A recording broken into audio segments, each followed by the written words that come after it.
Paige. And I'm Brittany. And we're a mother and daughter, and we are interested in relocating from the U.S. And to that end, we're visiting different countries, trying to figure out where we might want to live and possibly just do some slow travel. So in today's video, we're going to talk about our recent visit to Singapore. Yes, we started with taking Singapore Airlines.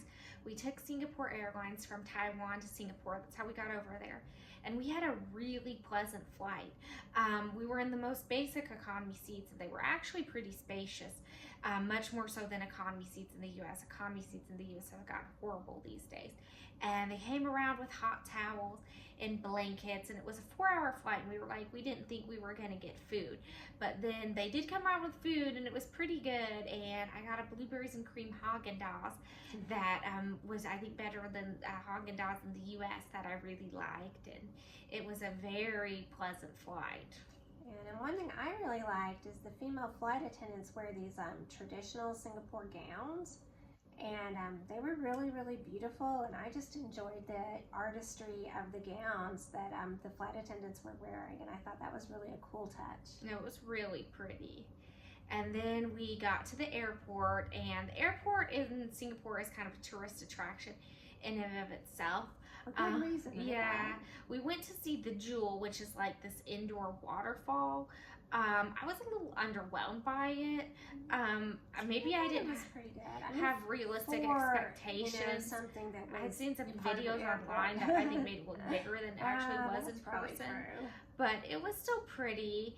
And I did really like all the nature in the Singapore airport. That I really appreciated. They had a lot of plants and they weren't like artificial plants. They were real plants. It was really pretty. And they had this like fake Eiffel Tower section with this like indoor pond with fish in it. Nature sound I found very relaxing to sit at, and I really liked that. And we went to eat at the Singapore airport. And the Jewel is actually in this mall that's like attached to the airport. So there's this a whole big mall attached to the airport. And we went to eat at this restaurant. I don't remember what it's called. It was like on the second floor, I can't remember the name across from the Jewel in the airport. It was like a cafe, and we got this dish. It had like 2 sunny-side eggs and some salad and some bread and 2 water bottles. Our bill was about $25, which I thought was kind of high for not very much food. For one entree and 2 water bottles.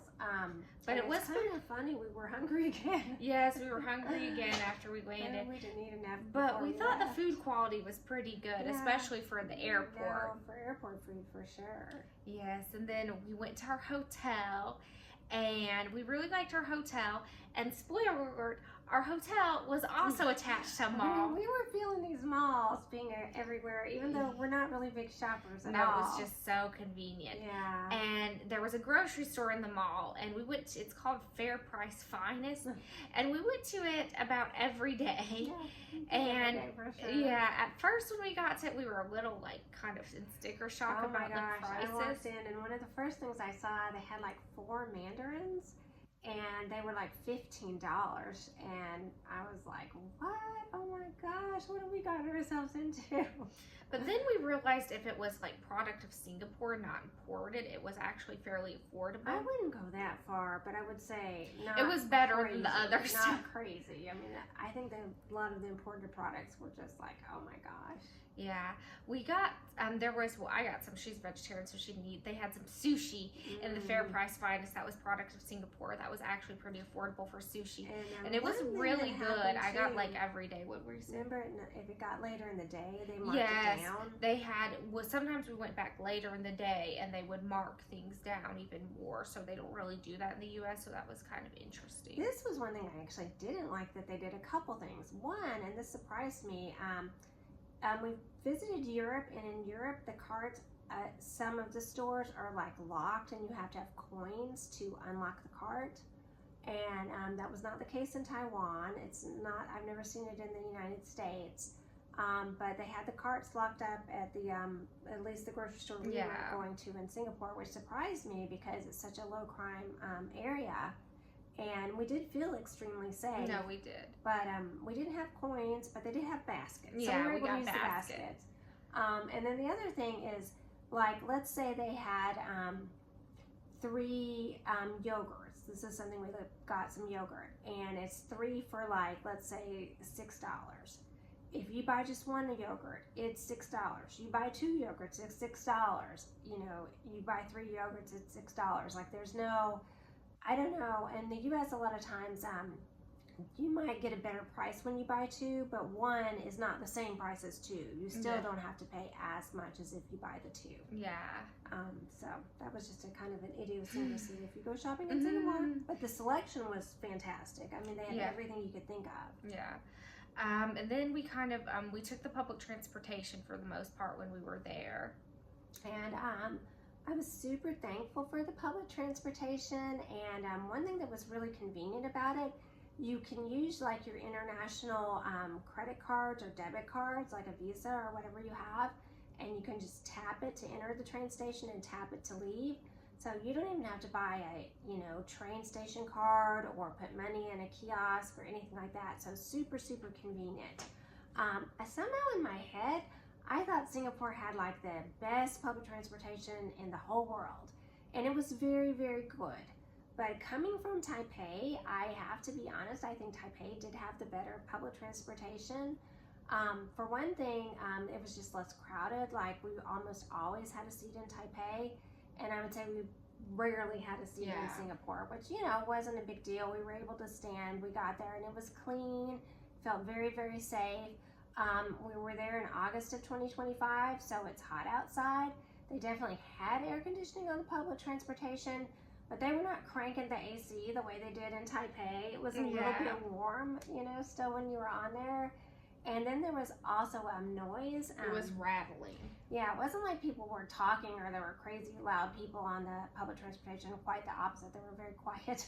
But a lot of rattling and just outside of mechanical noise. So, you know, again, super, super grateful to have it.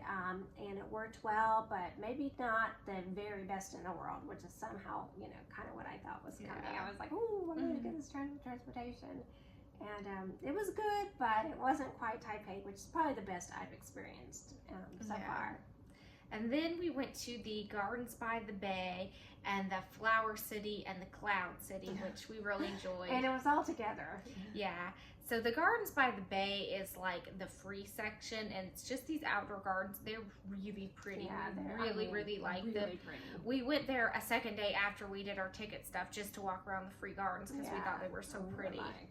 And the Flower City is these indoor gardens, and they're air conditioning, and they have different themes. Like one's like an Australia garden, one's like a Thailand garden. They have different countries, and it was really pretty. It was kind of funny. We're here in this lush tropical paradise, and then in one of the sections, I guess it was the Australian garden, it was like the desert, and they had cacti and all kinds of things. So it was really cool. And then we went to the Cloud City, which is like Jurassic World themed. And I like dinosaurs as a kid, so I like that. I still have a soft spot for them. And basically it's kind of trying to recreate like you're in that dinosaur simulation they have in the Jurassic World movies. They have animatronic dinosaurs and they have gardens in it, so it looks like, you know, how maybe the Earth was when the dinosaurs were around. It was super cool. It was a bit crowded. I got a little overstimulated by the crowds at points, but it was still worth it. And in the spirit of Singapore, it was kind of pricey. Yeah. I think our tickets were like $70 per person. Yeah, I can't remember, but they were not cheap. I'm pretty sure. Yeah. And then we got there, and they have like a shuttle for you to take to the entrance, and that was like $3 a person on top of the tickets. And then if you have any food in your bag, you can't take it in, and it was like $8 to hold your bag. And so, you know, I mean, again, it was really worth it. I highly, highly recommend it, even for the price point. But it was not a low budget activity. Yeah. You know. They do have a lot of free parks in Singapore, to be fair.